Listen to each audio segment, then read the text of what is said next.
প্রসাদ আনন্দ মুখরিত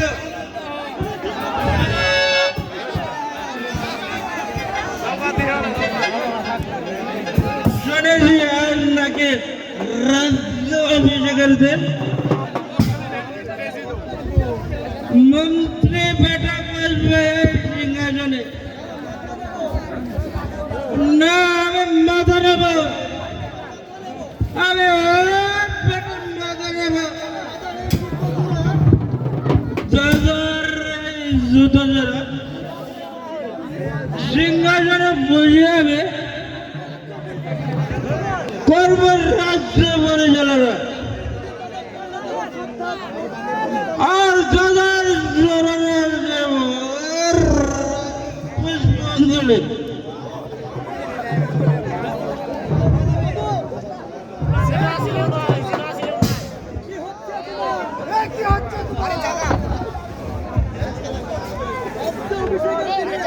এই রাজ্য অভিষেকের দিনে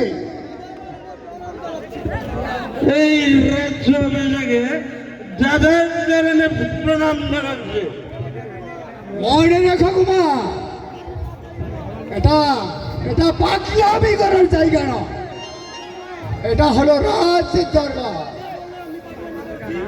কেউ বলছে আমি পাগলামি করছি? জুতা জোড়া সিংহাসনে গেলাম।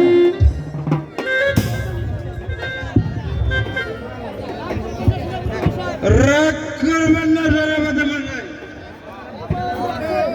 রামায়ণে রামচন্দ্র রাজ্য ছেড়ে চলে গেলে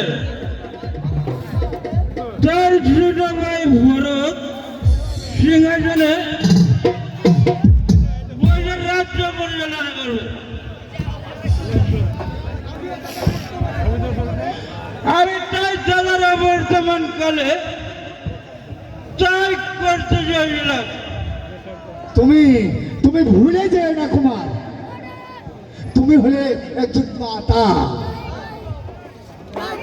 যাক বাবা বাবা, কথাটা আমি একটু ভুলে গেলাম।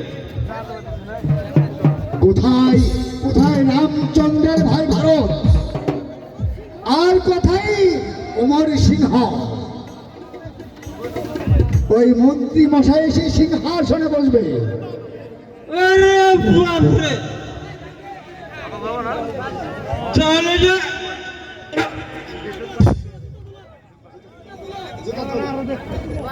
চলে যা, মন্ত্রী বেটা আবার গর্জন নেবে। সৈনিক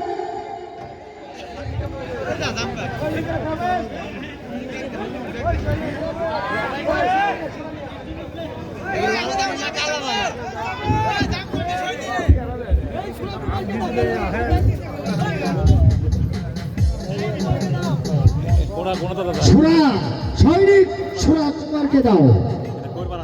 এমনি কুমার বাহাদুর। কি ব্যাপার? এই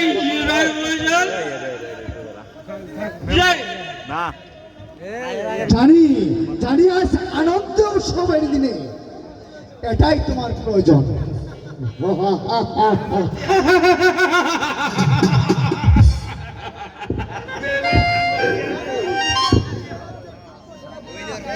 তাহলে কি আমরা এই রাজ্যের মাঝে চাই, তাই আপনি যত বড় বেমানি করুন, কিন্তু কিন্তু আমি চাই এই শোনা, এটা দিলে আমি শান্তিতে থাকবো। তোমার সবাই মতো বলাই সোনার সাথে বেমানি করে আমার রায় পেয়ে গেলে, আর আমার সাথে বেমানি করে আমি আপনাদের কাম করাই দেব না, আমি আপনাদের কাম করাই দেব না, আমি আপনাদের কাম করাই দেব।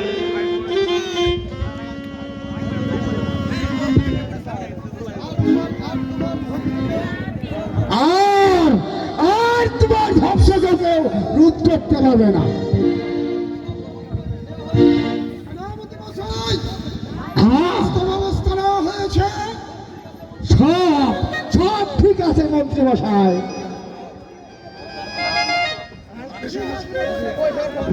সিংহাসনে বসার ধরন গ্রহণ করুন।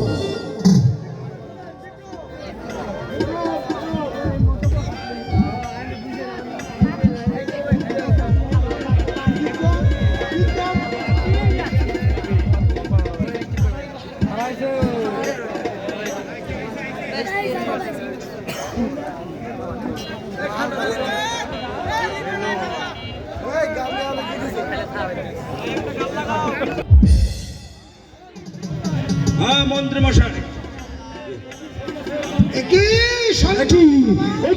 একই সন্ন্যাসী বাবা, আপনি যে একেবারে একেবারে যে আপনি প্রসাদ এসে করলেন।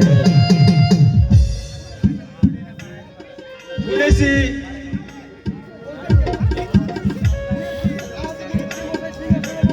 শুনেছি আজ আজ মন্ত্রী মশাই সিংহাসনে বসবে, তাই আমাদের নতুন রাজাকে আশীর্বাদ করতে এলাম। সন্ন্যাসী বাবা, একেবারে আপনি যে বসি বললেন। এই বহুদিন যাবৎ এই বসিনি তো, তাই একটু বসতে মন চাইলো। নেমে আসুন সিংহাসন থেকে। সন্ন্যাসী বাবার অপমান করছে।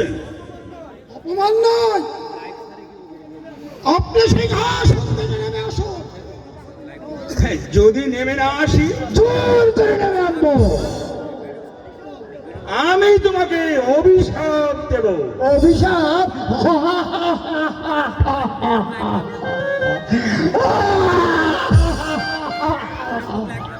আমি আমি আপনাকে হত্যা করব। দাঁড়াও সেনাপতি, যাকে তোমরা এতক্ষণ সন্ন্যাসী ভেবেছ, জানো তার আসল পরিচয়? কে কে সে? যুবরাজ বিক্রম সিংহ। বিক্রম সিংহ।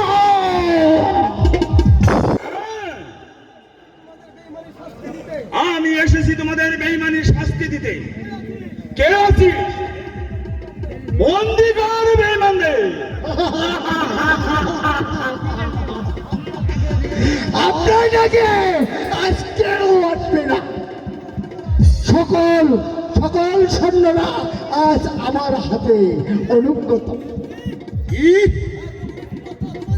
এত বড় স্পর্ধা তোমাদের? তা না হলে যে রাজা হওয়া যাবে না যুবরাজ। আমি একাই তোমাদের শাস্তি দেব। তার আগে আমি আপনাকে কারারুদ্ধ করব। আমি অশক্তিহীন নই। তাহলে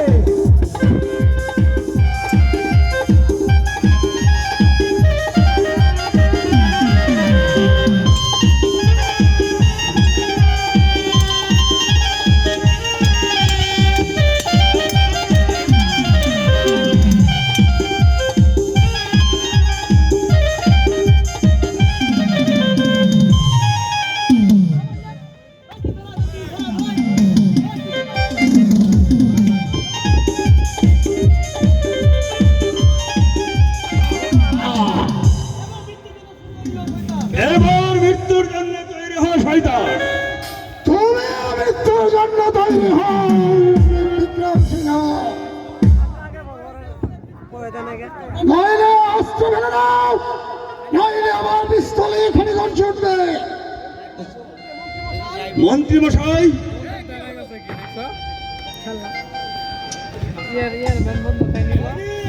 এই কে আছিস?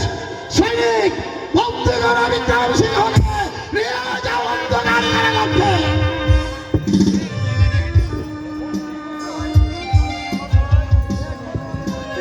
এখনো আমি বলছি, ফিরিয়ে দাও সিংহাসন। না,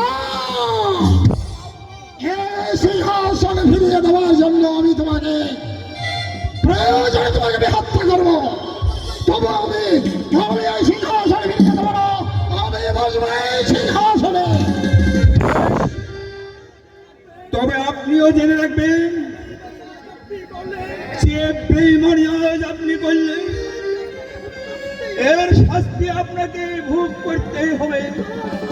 চলো সৈনিক, নিয়ে যাও সৈনিক। আমাকে নিয়ে চলো। সেনাপতি, আর কোনো ভাবনা নেই, শত্রু আজ আমাদের হাতে বন্দী। এবার তাকে হত্যা করে আমার চলার পথে একেবারে নিষ্কণ্ঠ করে নিতে হবে।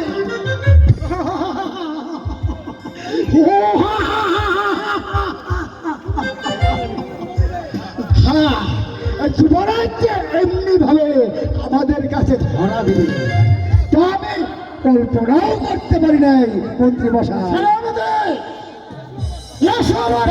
মন্ত্রী মশাই, তাই চলো।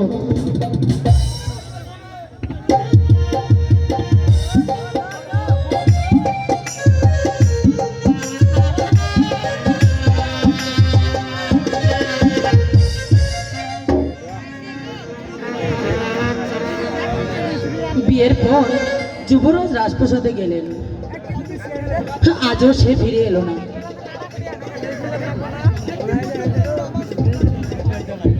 দেখতে পর্যন্ত এলো না আমার এই কোলের খোকাকে। তাহলে কি ভেবে নিব যুবরাজ আর কোনোদিন আসবে না? বলো ঠাকুর, এখন আমি কি করব? আমি কেমন করে যুবরাজকে ফিরে পাবো? মারে, তুই যে আজও কাঁদছিস রে মা। আমার কান্না বোধহয় কোনোদিন শেষ হবে না বাবা। জানি রে মা,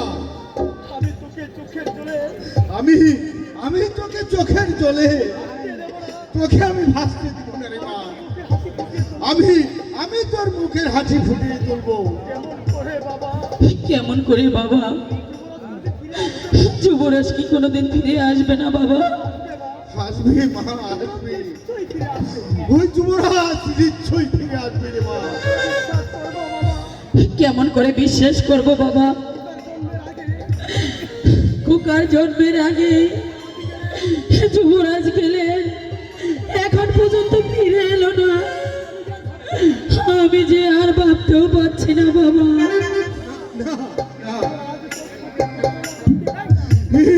এই যুবরাজ তোর সঙ্গে প্রতারণা করতে পারে না, হয়তো এই কাজের চাপে আসতে পারছে না। তুমি ভুল ভাবছো বাবা। যুবরাজ দিচ্ছি আমাকে ভুলে গেছে। সে হচ্ছে রাজপুত্র, আমি একটা সামান্য কাঠুরিয়ার মেয়ে। তুই অবশ হচ্ছে রে মা। এই যুবরাজ তোকে ভুলতে পারে না। যদি যুবরাজ ফিরে না আসে, আমি এই লোক সমাজে কেমন করে বলবো আমার খোকার বৃত্তি পরিচয়?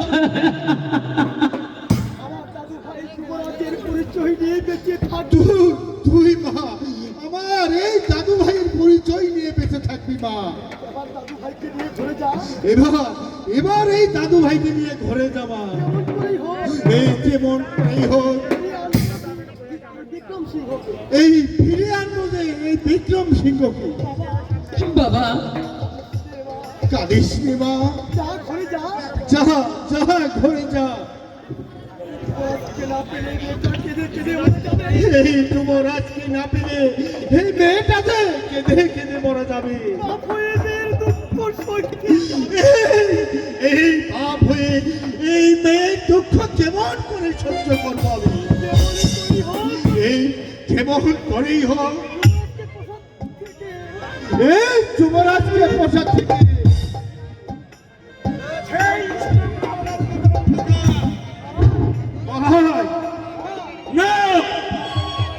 আজ আমি বলাই না, আমি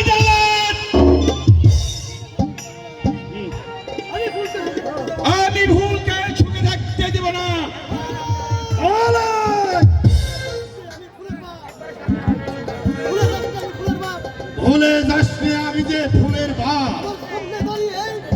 আমার সামনে দাঁড়িয়ে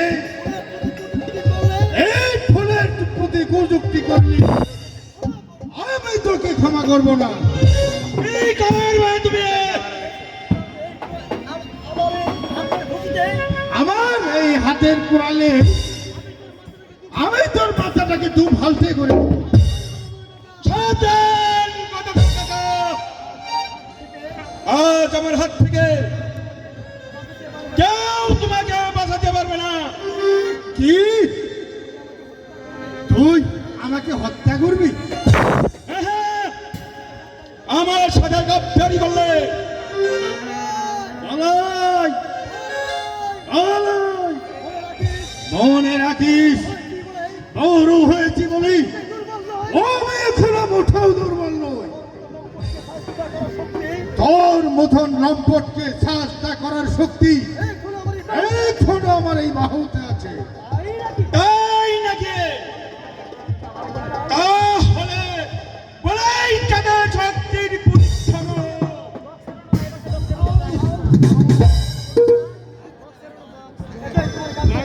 এটাই তোমার গাদ্দারির শাস্তি।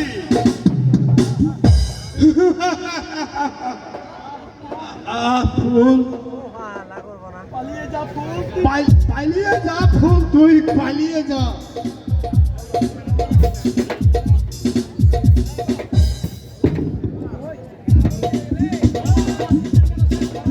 এবার আমার পথের কাটা শেষ করেছি,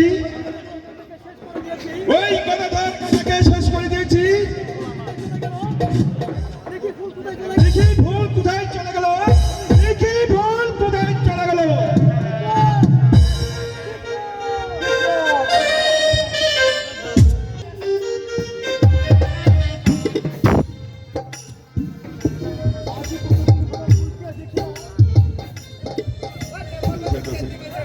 আজ কতদিন ধরে ফুলকে দেখি না।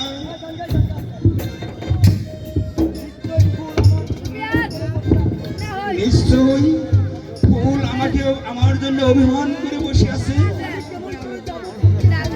আমি আমি কেমন করে যাব ফুলকে সান্ত্বনা দিতে? আমি যে বন্ধু, তুমি বিশ্বাস করো ফুল, এই কারাগার থেকে বেরিয়ে আসার কোনো পথ নেই। কেউ আমাকে মুক্ত করে দিতে আসছে না, সবাই বেঈমানদের অনুগত। আজ আমি একা, বড় একা, আমি বড় একা।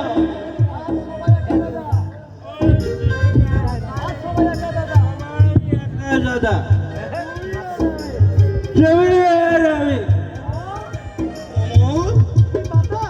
তুই মাতা কে করবো না? আমি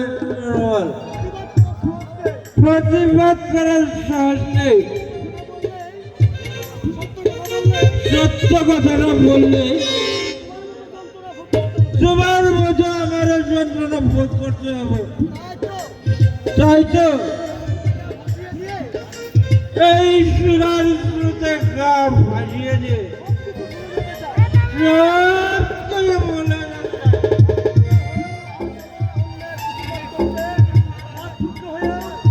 রাজপুত্র হয়েও আজ আমরা অন্যায়ের প্রতিবাদ করতে পারছি না। এই যন্ত্রণা কেমন করে সহ্য করি বল? দাদা ভেঙে বলে চলবে না দাদা। ওই আমি তো ভেঙে পড়িনি। তবে তবে এই দাদা, এই দিন আমাদের একদিন আসবে দাদা, আমরা এর বদলা নেব। কি কাজ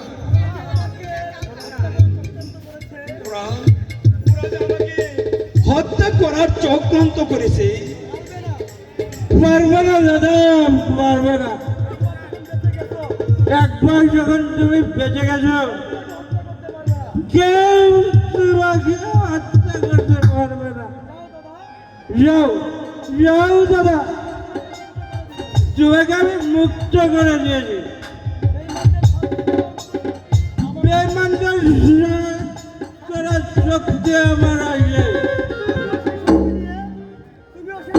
তুমিও সেই শক্তি নিয়ে আবার এই রাজপ্রাসাদে আসবে। যাও যাও দাদা। তবে তবে যাচ্ছি ভাই। তবে তোকে একটা কথা বলে যাচ্ছি,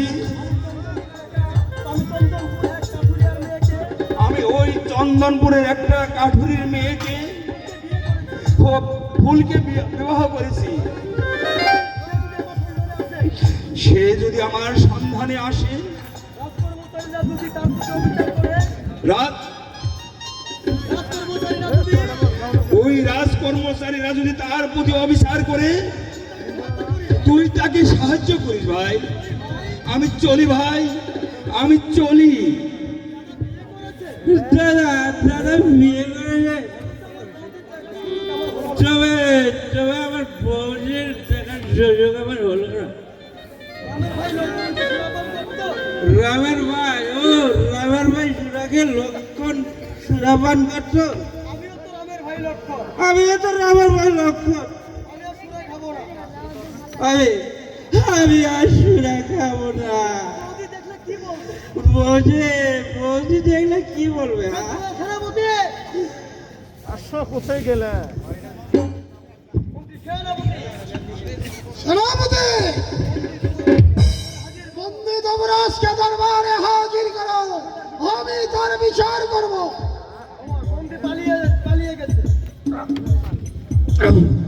বন্দে বন্দে পালিয়ে পালিয়ে গেছে। কে তাকে পালিয়ে যেতে সাহায্য করেছে? আমি কি করে বলবো? হ্যাঁ, আমি তো একজন পাগল। সৈন্যদের ডাকলে না কেন? কেন রাখবো? মন্ত্রী বললো আমাকে 2 বোতল শরাবে। আর 2 বোতল সোনার বিনিময়ে তুমি তাকে পালিয়ে যেতে সাহায্য করেছো। তোমার স্পর্ধা তোমার। কি করবো? আমি চাই এই সুরা। সোনা তোমায় আমি দিচ্ছি। সেনাপতি, চাপকে আর বিজয়ের ছাল তুলে নাও। হ্যাঁ, তোমার অপরাধ। তো সে বন্দীকে পালিয়ে যেতে সাহায্য করেছে। তাই নাকি? হ্যাঁ হ্যাঁ সেনাপতি, তুমি তাকে এত বড় সাহস তোমার। এবার বুঝে নাও আমার চাবুকের ঘা কত শক্ত।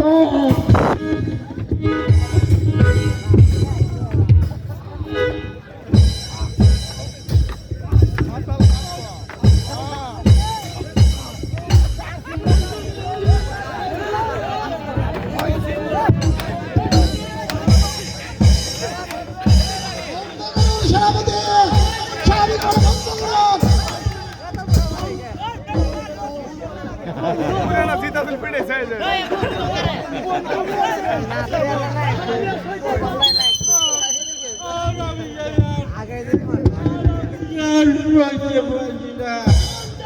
চাও চলুন সেনাপতি।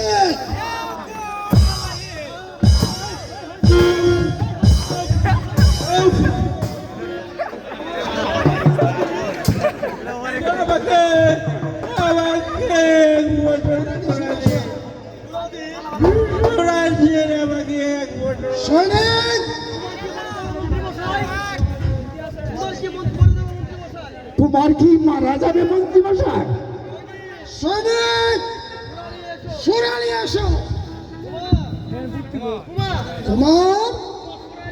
তোমার সুরা এসে গেছে। এ নাও তোমার সুরা।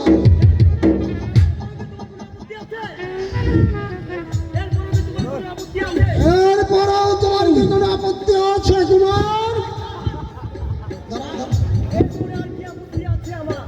এরপর আর কি আপত্তি আছে আমার?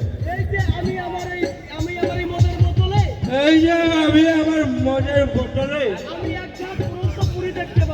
আমি একটা টানা কাটা উড়ন্ত পুরি দেখতে পাচ্ছি।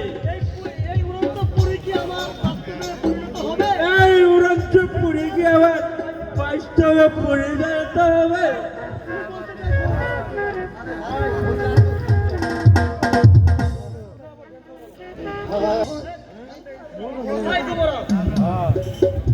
কোথায় কোথায় যুবরাজ? আমি যুবরাজের সঙ্গে সাক্ষাৎ করতে চাই। এই তুমি নারী, আমি যুবরাজের বিবাহিত স্ত্রী, নাম ফুলকুমারী।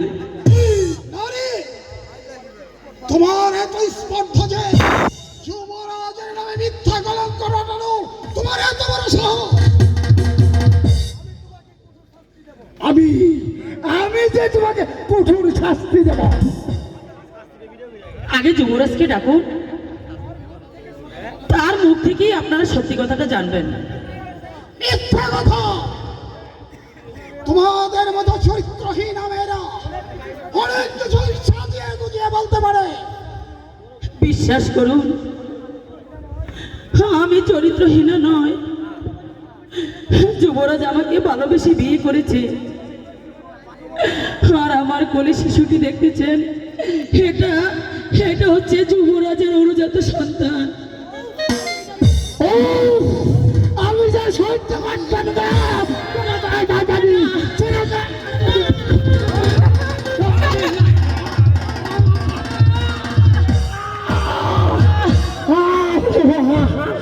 তোমরা আমার সাথে ফেরো না।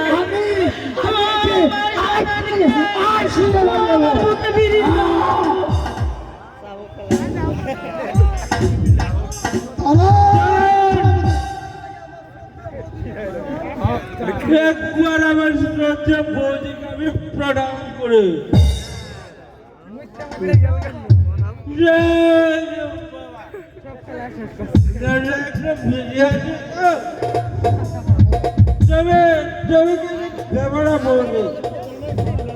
কে কে তুমি ভাই? আমি বিক্রম সিং এর ভাই অমর সিং। তোমার কোলের শিশুটিকে যা কেড়ে নিল, ওকে আমি একটু নিচে দিয়েছিলাম, কিন্তু কিন্তু ওই বদমাইশটা তোমার কাছ থেকে কেড়ে নিল। তুমি যে দাদা খুঁজে এসেছো এই প্রসাদে, দাদা প্রসাদে নেই। নেই? না না বৌদি, এতদিন কারাগারে বন্দি ছিল, আজ আজ এখান থেকে পালিয়ে গেছে। নিশ্চয় আমার দাদা তোমার কাছে যাবে। নাও, শিশুটিকে নিয়ে তুলে নিয়ে তুমি চলে যাও।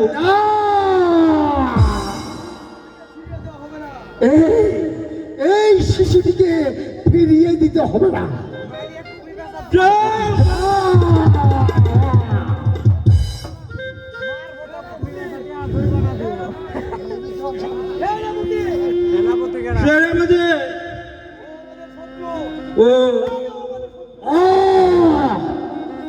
ও আমাদের শত্রু,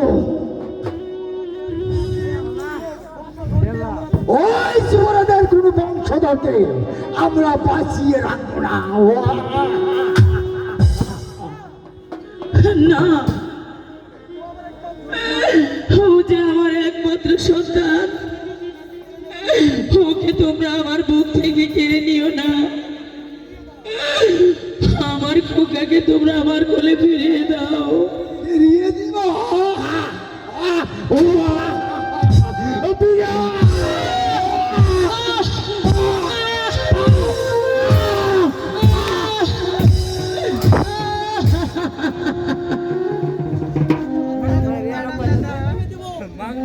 এই তোর চাকরি একবারে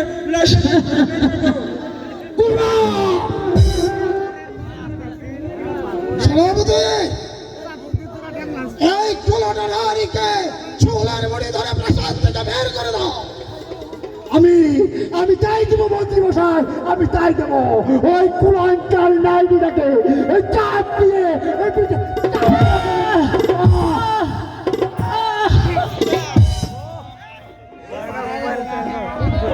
মেলা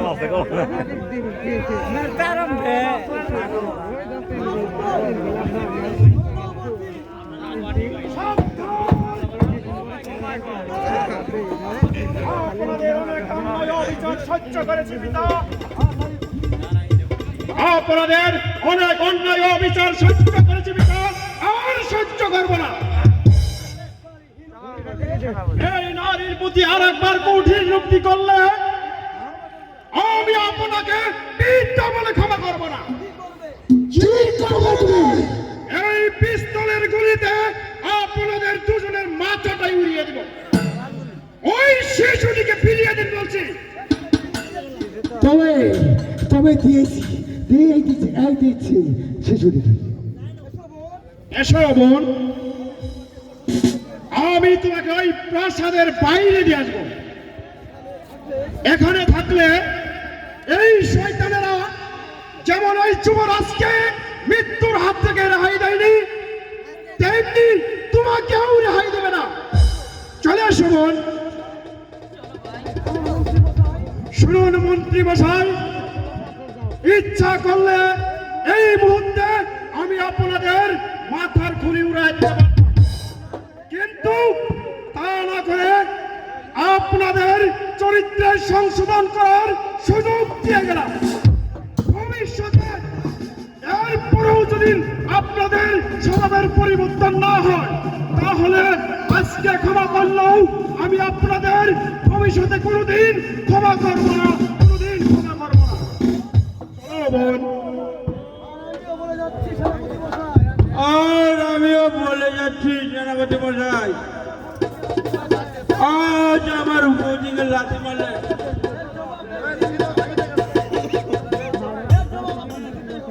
এর জবাব আপনাদের দিতেই হবে। সেনাপতি কি আদেশ করেছে? রাজা হওয়ার স্বপ্ন দেখছি আমার একেবারে ব্যর্থ হয়ে যাচ্ছে। হ্যাঁ মন্ত্রী মশাই, আমি আপনার কাটা পরিষ্কার করে দেব। এই পথ থেকে আমি এক পাও পিছু বা হবে না। ঠিক আছে সেনাপতি, সেমন করে হোক। এই উদয়পুরের সিংহাসন আমার চাই।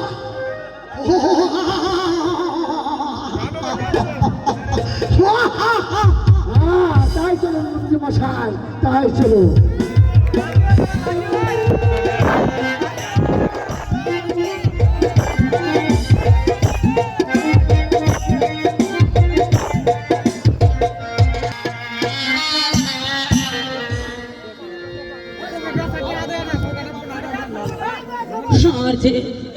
আর যে দুঃখ সইতে পারতেছি না ঠাকুর। রাজরানী হবার আশায় যুবরাজকে ভালোবেসে বিয়ে করেছিলাম, সেই সৌভাগ্য আমার হলো না। আমি হলাম পথের ভিখারি।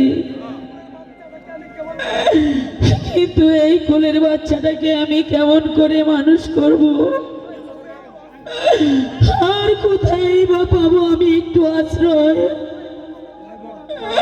আর কোথায় পাবো মাথা গুজার ঠাই?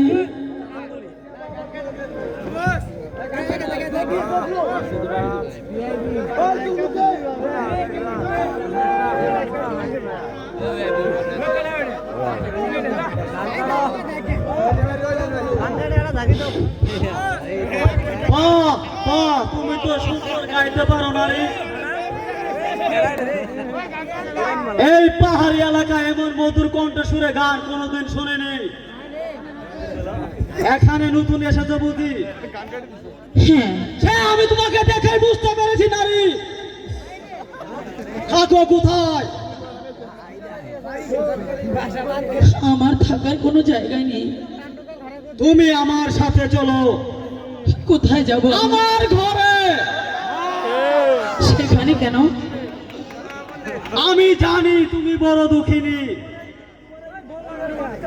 তোমার ওই কুলের বাচ্চাটাকে বাঁচাতে হলে কারো না কারো সাহায্য দরকার। আমি তোমাকে আশ্রয় দেব। তুমি আমাকে আশ্রয় দেবে? হ্যাঁ সুন্দরী, বিপদে মানুষকে সাহায্য করায় আমার আমার ধর্ম। আজ থেকে তোমার সন্তানকে দায়িত্ব আমার। এ ব্যাপারে তোমাকে ভাবতে হবে না। কিন্তু তুমি ভয় পেও না নারী।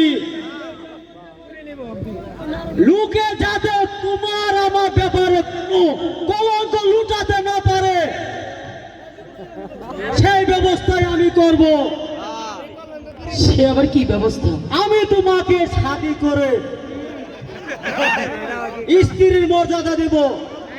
না, আমার একবার শাদী হয়ে গেছে, আর সতী নারীর একবার শাদী হয়ে গেলে দ্বিতীয়বার সে শাদী করে না। শাদী হয়েছে তাতে কি হয়েছে? তোমার স্বামী তো আর তোমাকে দেখছে না।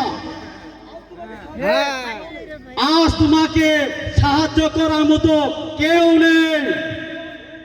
তুমি তুমি আমার ঘরে চলো, আমি তোমাকে খুব সুখে রাখবো, খুব আনন্দে রাখবো। চলো নারী।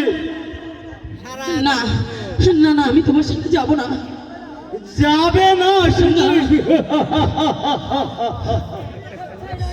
স্বেচ্ছায় না গেলে আমি তোমাকে জোর করে ধরে নিয়ে যাব। তাই তোমাকে হাতে পেয়ে তুমি আমাকে ছেড়ে দাও। না, আমি তোমার সঙ্গে যাব না। কে কোথায় আছো? আমাকে বাঁচাও।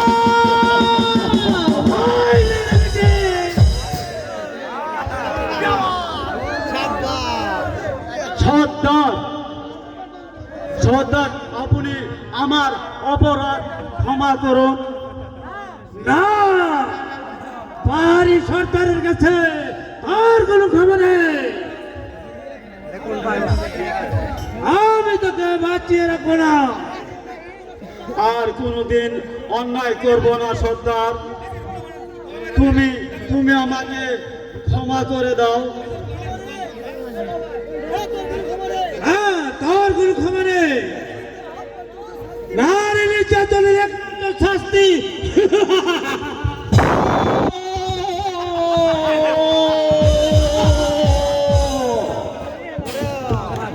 তুমি তুমি ঠিকই করেছো সর্দার। পাপ করলে একদিন শাস্তি ভোগ করতেই হয়, শাস্তি ভোগ করতেই হয়।